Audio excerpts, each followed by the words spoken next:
Boa noite, irmãos.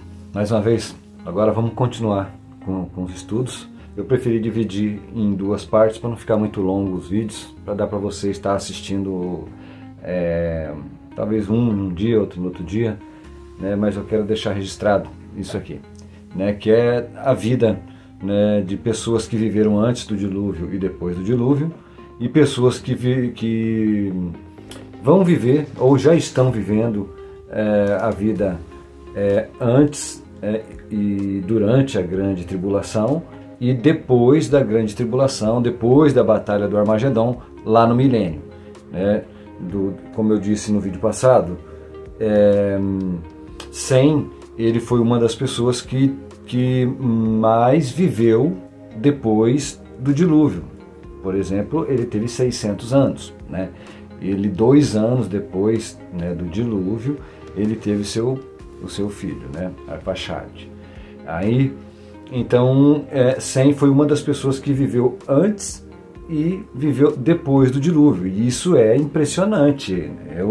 Eu acho isso tremendamente impressionante. Você viver numa dispensação onde você olha, né, por exemplo, Sem seria, no caso, meu tataravô. O mundo já repovoou através dos 3, como eu já disse, através de Sem, Cã e Jafé.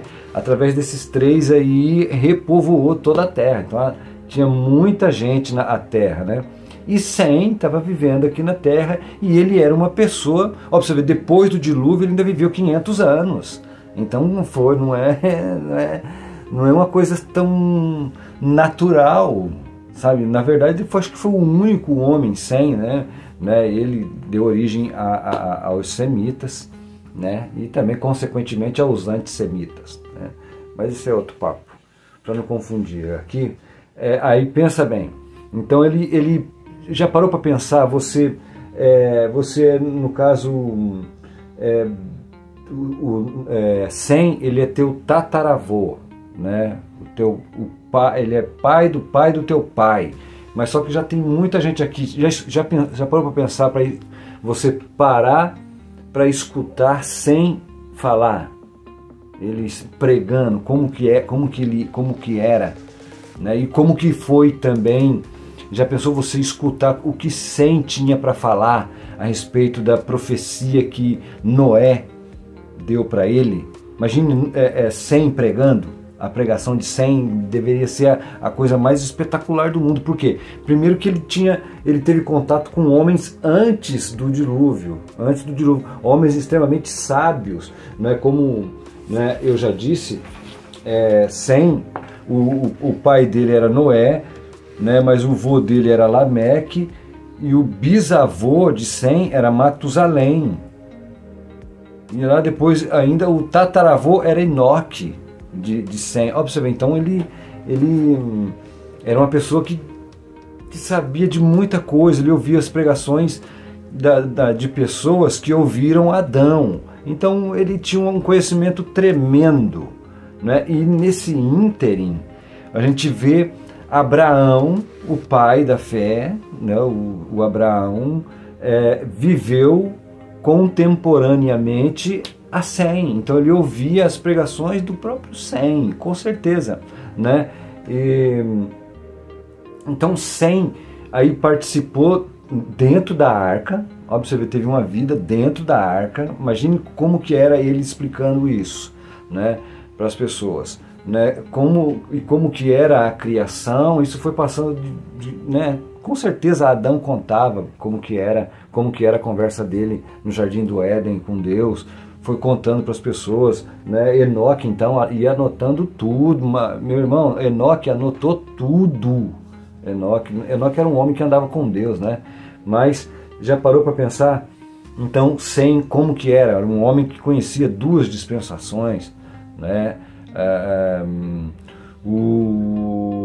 E as nações que vão passar para o milênio são nações, como eu já disse, são pessoas que dos 4 cantos do mundo, né, de todas as nações, pessoas que não quiseram fazer a marca da besta, né, até porque não quiseram porque muitas dessas pessoas ouviram a pregação das duas testemunhas, que somos nós, né? São a casa de Judá com a casa de Efraim, os judeus e os gentios, a igreja pregando, sabe, pregando o mesmo, então se converteram e não fizeram a marca da besta, vamos dizer assim. E se elas aceitaram a Cristo, suponha, assim, até a metade da última semana, até a metade da metade do Apocalipse, né?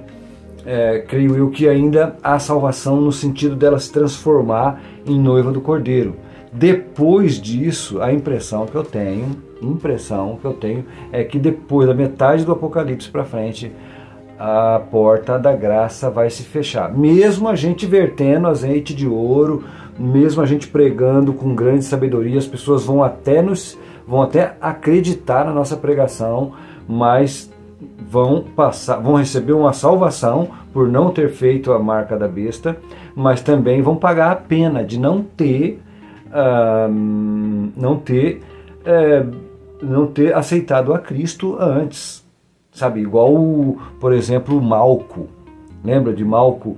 Malco não, aquele centurião que foi colocar a lança em Cristo.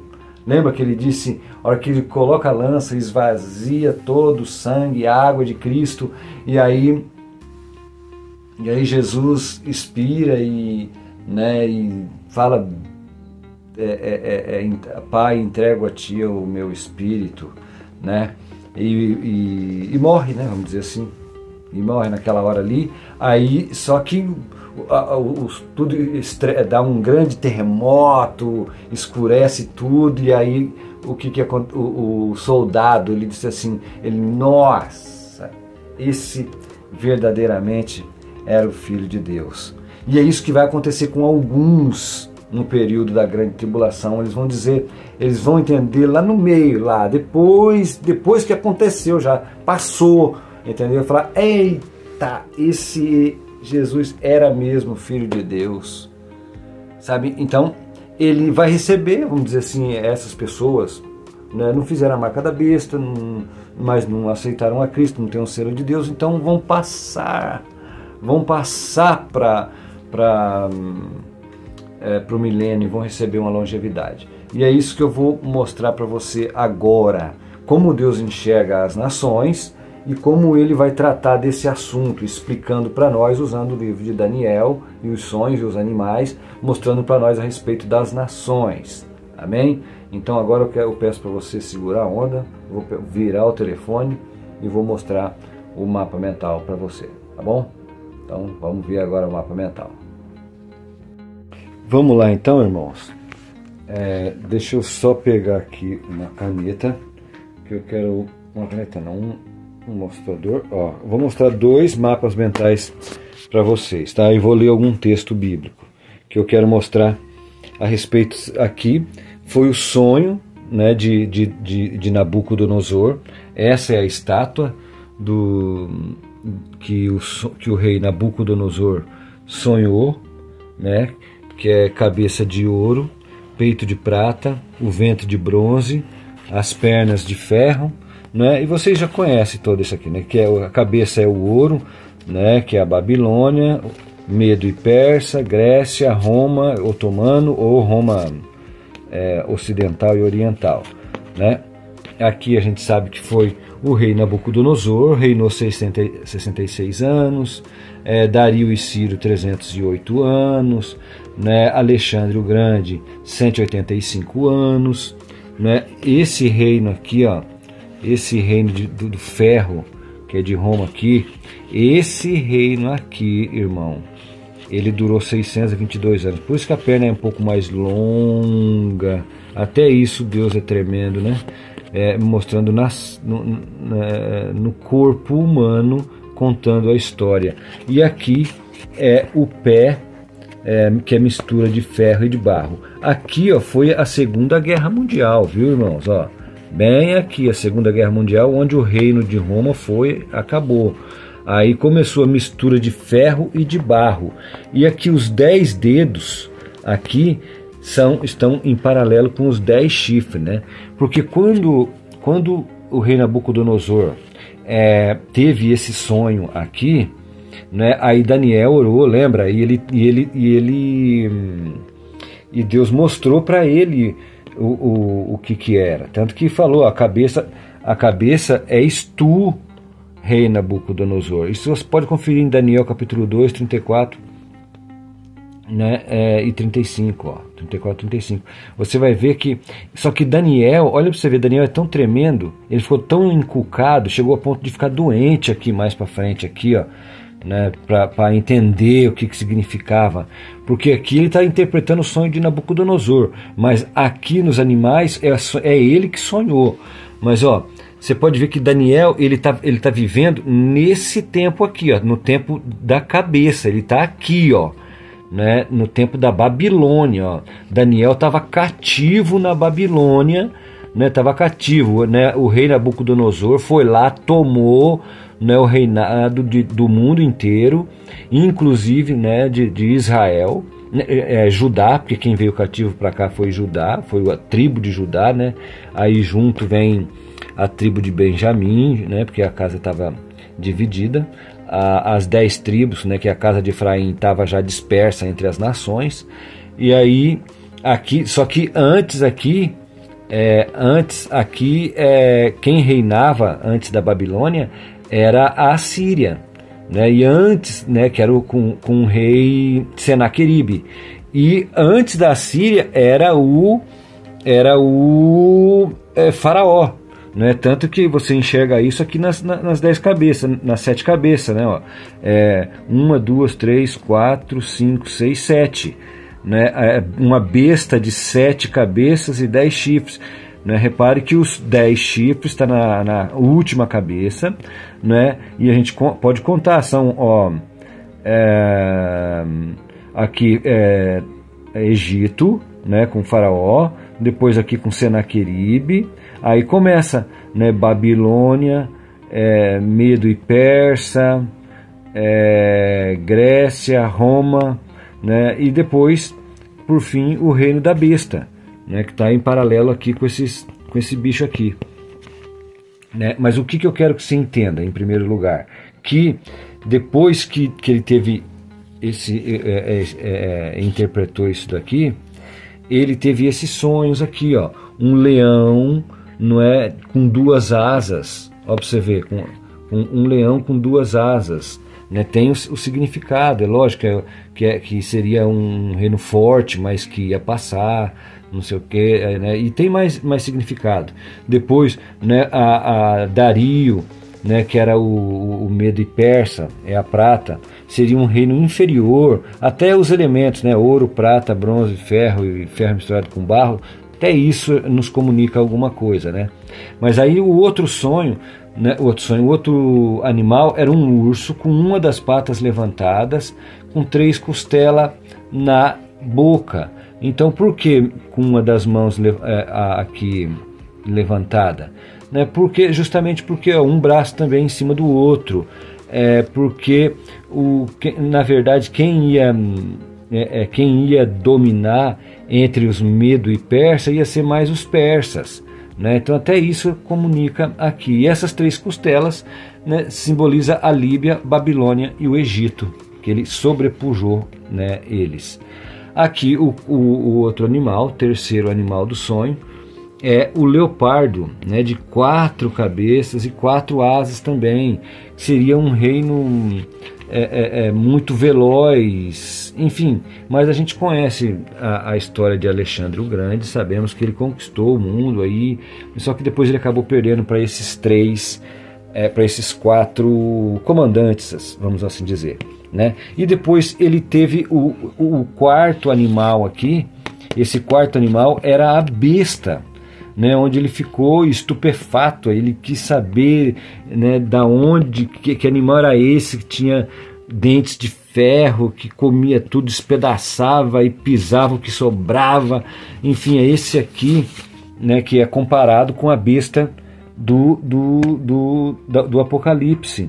Você pode ver que aqui a besta do Apocalipse, né, que esse aqui tem 10 chifres, aqui também tem, né, fazendo paralelo com os 10 dedos, ó, né, ou seja, estamos chegando no final, estamos na hora mesmo do reino da besta, que são os 10 dedos, se formarem, e que faz paralelo aqui, que são os 10 chifres, né? Que os 10 chifres já existem, mas ainda não tem os diademas, que significa que eles não têm ainda o poder ainda, né? Mas repare que a besta lá de Apocalipse capítulo 13, versículo 2, né, ele nos mostra uma besta com boca de leão, com corpo semelhante a leopardo e patas de urso. Tá vendo? Ó? Né, então, ó, você vê, boca de leão, né, um corpo semelhante a leopardo e patas de urso. Então, a besta lá é a mesma besta aqui. São os mesmos tipos de bicho. Aí então o que você tem que ter em mente? Que aqui o leão estava simbolizando aqui a Babilônia, o urso, o Medo Persa, o leopardo aqui a Grécia. Então isso era nações, Deus usando animais para simbolizar nações. Então quando Deus olha do céu, vamos dizer assim, ele olha para a terra, ele não enxerga cidades, países, ele enxerga bestas, ele enxerga animais, né? Então, eu quero te mostrar aqui, nós estamos falando a respeito das nações que restarem, né? Lá para entrar no milênio, é isso que eu quero que você entenda, ó. Eu vou agora para o texto aqui de Daniel, tá vendo? Daniel, capítulo 7, vamos ler aqui do versículo 8, né? 7 do 7 aqui, vamos lá. Segue comigo aqui, irmão. Tenha um pouquinho de paciência, ó. Eu vou tentar ler aqui pelo telefone mesmo, tá? Tentar focar bem, ó. Depois disso, ó, aqui ele está contando pode ver aqui, ó, tá escrito aqui, ó, urso, tá vendo, ó, urso, ele está contando o sonho, né? Aí ele diz assim, ó, cadê? Depois disso, versículo 7, eu continuava olhando nas visões da noite, e eis aqui o quarto animal, terrível, espantoso e muito forte, o qual tinha dentes grandes de ferro. Ele é esse bicho aqui, irmão, ó, é esse aqui que ele está vendo, né? Dentes de ferro. Cadê? Que tinha, aonde que está? Ali. E ele devorava e fazia em pedaços e pisava aos pés o que sobejava.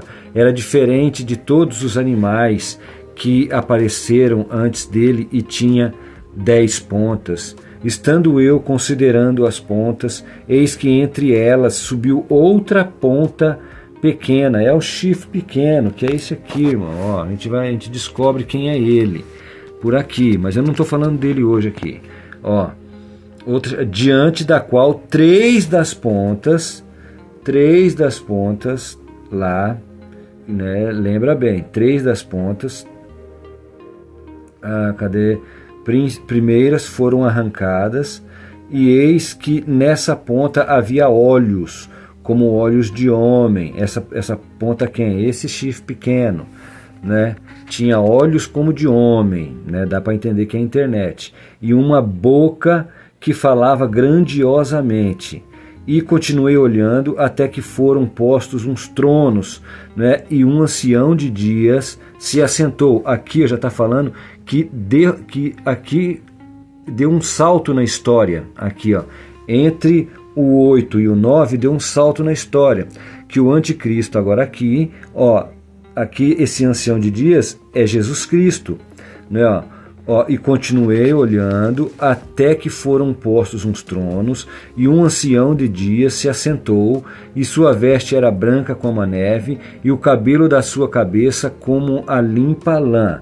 E o seu trono chama de fogo, e as rodas dele fogo ardente. Um rio de fogo manava e saía de diante dele. Milhares de milhares o serviam, e milhões estavam diante dele, falando a respeito de Cristo. Ó. E assentou-se o juízo, e abriu-se os livros. Aí, tá vendo? Dizendo que aqui aconteceu o tribunal de Cristo. Ó.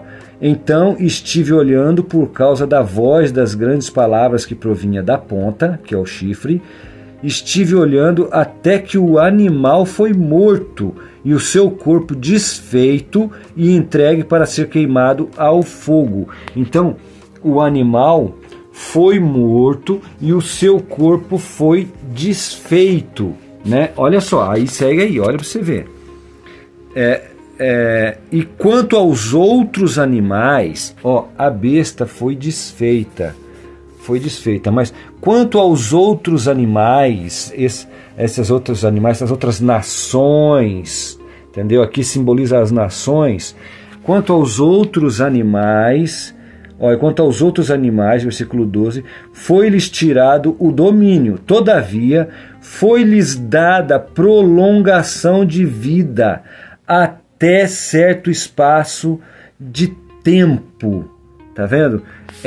Aqui falando falou do que aconteceu o tribunal de Cristo, falou que entrou para uma outra dispensação, mas que alguns bichos, aos outros, esse foi desfeito, né? A besta foi jogado no lago de fogo e enxofre, né? A besta e o falso profeta, eles foram lançados vivos, bem aqui, ó. Bem aqui, ó, a besta e o falso profeta, está em Apocalipse 19, 17 e 21, Apocalipse 20, versículo 7, né? Isso é antes do milênio. A besta e o falso profeta foram lançados vivos, aonde? No lago de fogo e enxofre. E depois do milênio, né, depois que passa o milênio, o diabo e seus anjos, a morte e o inferno, todos foram lançados no lago de fogo e enxofre, né? Isso é depois do milênio. Mas entenda que aqui, ó, a besta e o falso profeta, quem é a besta aqui, ó? Quem é essa besta aqui? Quem são essas bestas aqui? Quem é essa besta aqui? São as nações, são as pessoas, né? Uma besta, não pense que vai ter um bicho feio lá no Apocalipse, vai ter um bicho como esse no Apocalipse, não. O que vai existir são as nações, são as bestas, tá vendo? Ó? A besta é essa, que é corpo semelhante a leopardo, né? Boca de leão, e patas de urso. Tá falando de quem? De nações. Então, quem é a besta? Tem 7 cabeças, que eu já falei que as 7 são, né, Egito, a Síria com o rei Senaqueribe, depois vem Babilônia, Medo-Pérsia, Grécia, Roma, né, Roma Ocidental, até entrar aqui nesse reino aqui, mistura de ferro e de barro, é o homem querendo virar robô, tudo mais, todas essas coisas, né, que a gente está vendo hoje em dia, né? E aqui os 10 dedos aqui, irmão, que os 10 dedos aqui, que está em paralelo com os 10 chifres da besta, é daqui, irmão, ó, que vai vir, né, aqui dos 10 chifres, é daqui que vai vir o anticristo. Esse chifre pequeno, irmão, ele é o anticristo, irmão, esse chifre pequeno, né? A gente tem que depois buscar, fazer um outro estudo, né, que eu já tenho até preparado, para mostrar da onde vem esse chifre pequeno. Ele é pequeno, mas depois ele se torna grande, irmão. Amém? Eu gostaria, né, de agradecer você que ficou aqui até esse tempo, até agora, né? Muito obrigado, e que eu possa ter ajudado de alguma forma aí você, tá bom? Deus abençoe sua vida, meu irmão, em nome de Jesus. Amém.